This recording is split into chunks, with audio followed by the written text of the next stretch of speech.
It was the year 1991 in Mumbai, a city that never slept, but somehow always felt like it was dreaming.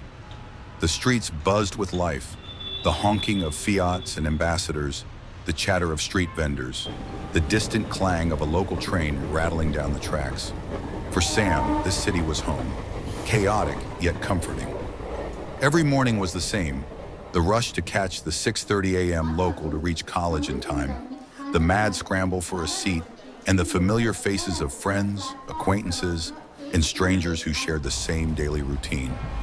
But today, though it appeared like just another routine day for everyone seated in the train, for Sam and Evan, it was different.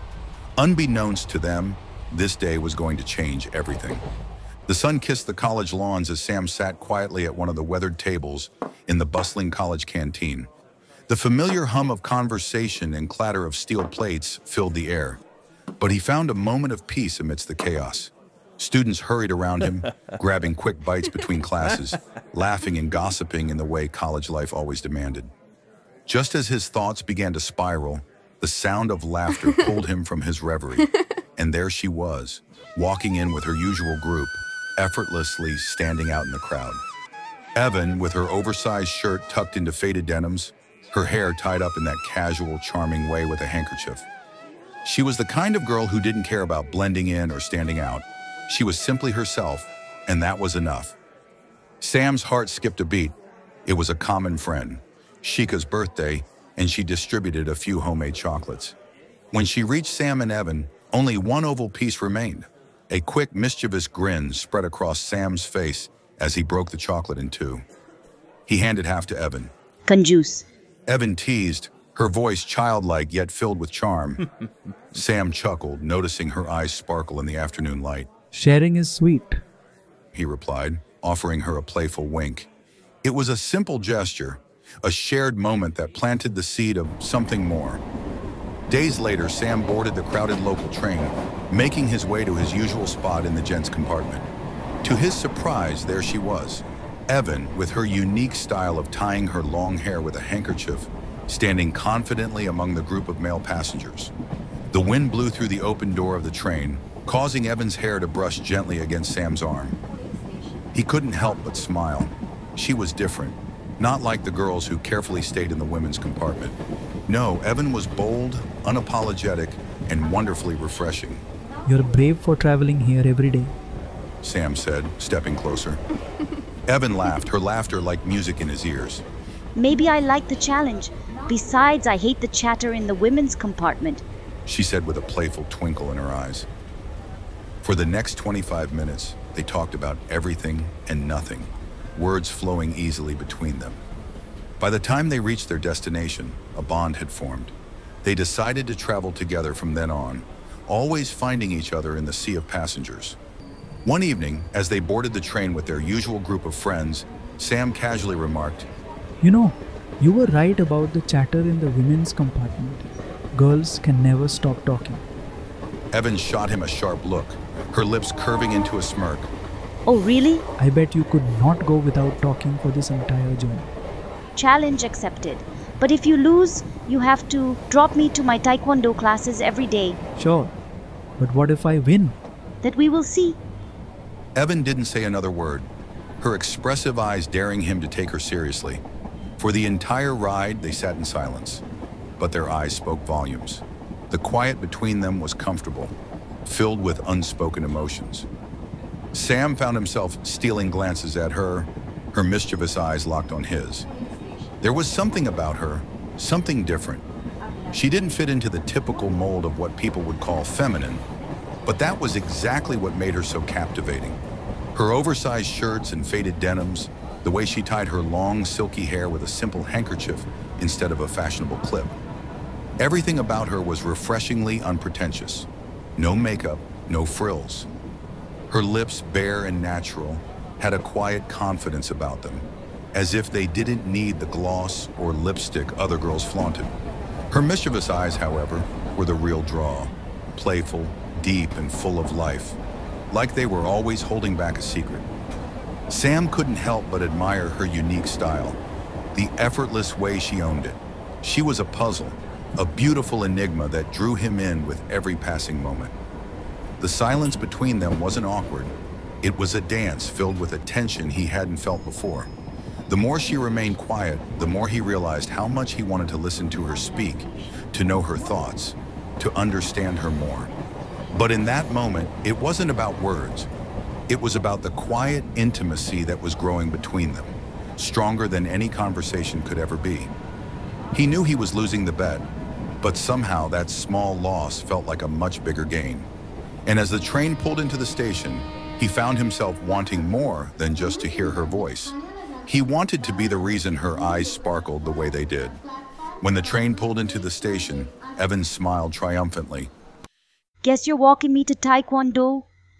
After her class, Evan led Sam to a small church nearby, her soft hand slipping into his. Sam felt the warmth of her touch, a gentle connection that stirred something deep within him. Her hand was tender, much softer than he'd imagined from someone so bold and fearless. As they walked through the crowded streets, her hand in his felt like an unspoken promise. She seemed unaware of the world around her, lost in her thoughts.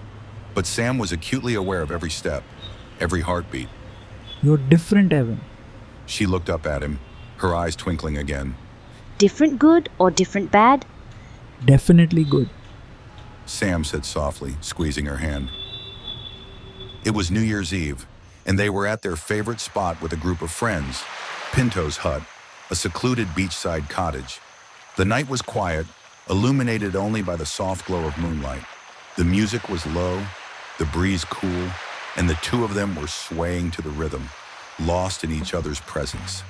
As the song, "Nothing's Gonna Change My Love for You" played, Evan was already in Sam's arms, her head resting against his chest.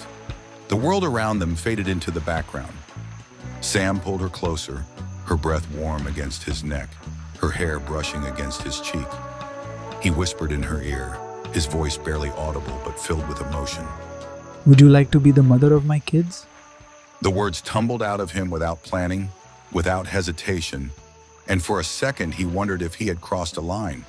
But then Evan looked up at him, her eyes shining with something deep, something profound. Without saying a word, she leaned in, her lips finding his in the softest, most tender kiss. It was a moment frozen in time, bathed in moonlight and the soft sound of waves crashing in the distance. The kiss was more than a promise. It was the culmination of everything they had been building, a silent affirmation that they belonged to each other. As they pulled apart, the song "Nothing's Gonna Change My Love for You" continued to play softly in the background. And for the first time in his life, Sam knew with certainty that nothing would ever change the way he felt about Evan. Over the next few months, their love deepened. They met in secret, away from prying eyes, sharing stolen moments on the train, on the beach, in quiet corners of the city. Sam's parents never knew, but Evan never hid anything from hers. She was bold and fearless, as always, while Sam marveled at her courage and honesty. But it was in those quiet moments, like the one under the moonlight at Pinto's Hut, that Sam knew this was the woman he wanted to spend the rest of his life with. She was his best friend, his confidant, his love. And as they continued to share chocolates, train rides, and stolen kisses, they realized that sometimes the simplest love stories are the ones that last forever. 'Cause all you need is that one glance, that one shared chocolate, and suddenly everything changes. As Sam walked beside Evan, her hand nestled gently in his, he couldn't help but smile. It had all started with that one glance across the college canteen, the playful exchange over a single piece of chocolate, and now here they were, sharing something far deeper than either had ever expected. The city of Mumbai thrummed on as usual, the distant honking of cars, the murmur of crowded streets, the ever-present rhythm of life. But for Sam and Evan, it was as if time had slowed. In the quietness of their connection, every little moment mattered. It was never about grand gestures or sweeping declarations. For them, it was the small, meaningful things. One shared journey on the 6:30 a.m. train that had brought them closer every day. One favorite song, the tune they would hum together in perfect sync. "Nothing's Gonna Change My Love for You," a song that had become their silent anthem. One dance under the moonlight, when the rest of the world melted away, and all that existed was the warmth of their arms around each other, swaying in time to the music of their hearts. And now, as they looked into each other's eyes, the unspoken promise of a future together shone brightly between them. It wasn't the end of their story, but the start of something even greater. Because sometimes all you need is that one glance, one shared chocolate, one local train journey, one favorite song, one dance together, and you realize you found everything you've ever needed. Thank you for joining me on this beautiful journey through All You Need Is.